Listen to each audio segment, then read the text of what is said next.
Évangile de Jésus-Christ selon saint Matthieu.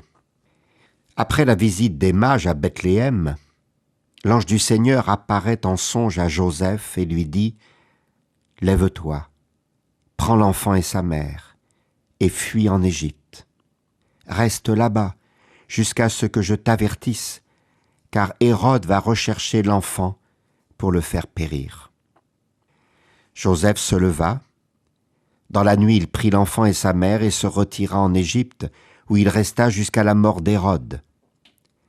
Ainsi s'accomplit ce que le Seigneur avait dit par le prophète : « D'Égypte, j'ai appelé mon fils. » Alors Hérode, voyant que les mages l'avaient trompé, entra dans une violente fureur. Il envoya tuer tous les enfants de moins de 2 ans à Bethléem et dans toute la région, d'après la date qu'il s'était faite préciser par les mages.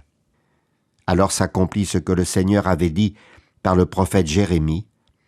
Un cri s'élève dans Rama, des pleurs et une longue plainte. C'est Rachel qui pleure ses enfants et ne veut pas qu'on la console, car ils ne sont plus.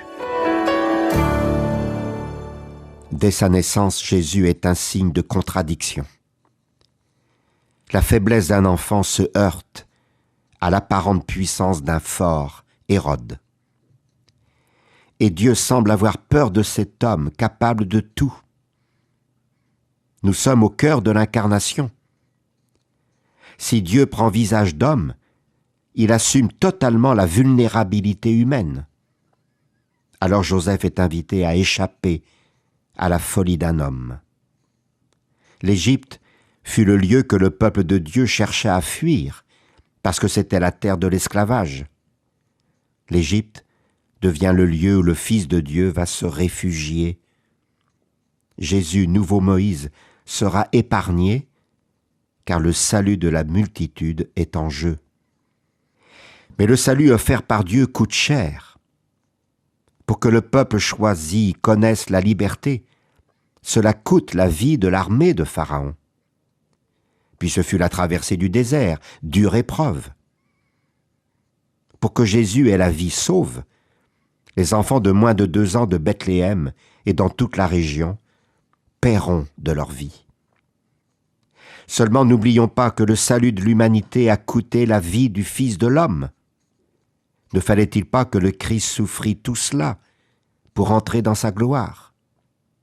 Telle est la clé pour comprendre ce texte si difficile à recevoir. Si Rachel pleure ses enfants, Dieu a pleuré la mort de son fils et a entendu son cri. La résurrection de Jésus fut la réponse de Dieu au cri de son Fils sur la croix. Amis auditeurs qui avez en ce moment des raisons de pleurer et de crier, je voudrais m'adresser tout particulièrement à vous aujourd'hui. Surtout, Dieu ne vous demande pas de ne pas crier. Comment pourrait-il vous le reprocher alors que son Fils a crié au jardin de Gethsémani et au Golgotha ? Mais votre cri, poussez-le vers Dieu. Il peut devenir alors une prière. N'hésitez pas à dire « Père, si possible, que cette souffrance s'éloigne de moi. Mon Dieu, pourquoi m'as-tu abandonné ?» Puis après un temps de silence, osez ajouter « Père, non pas ma volonté, mais la tienne.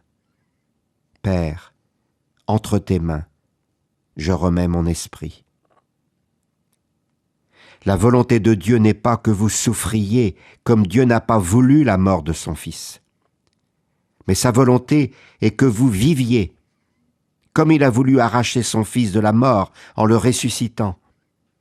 Alors je suis sûr qu'après ce temps de prière, de dialogue avec Dieu, même si son silence vous semble pesant, vous relèverez la tête et vous déciderez de vivre.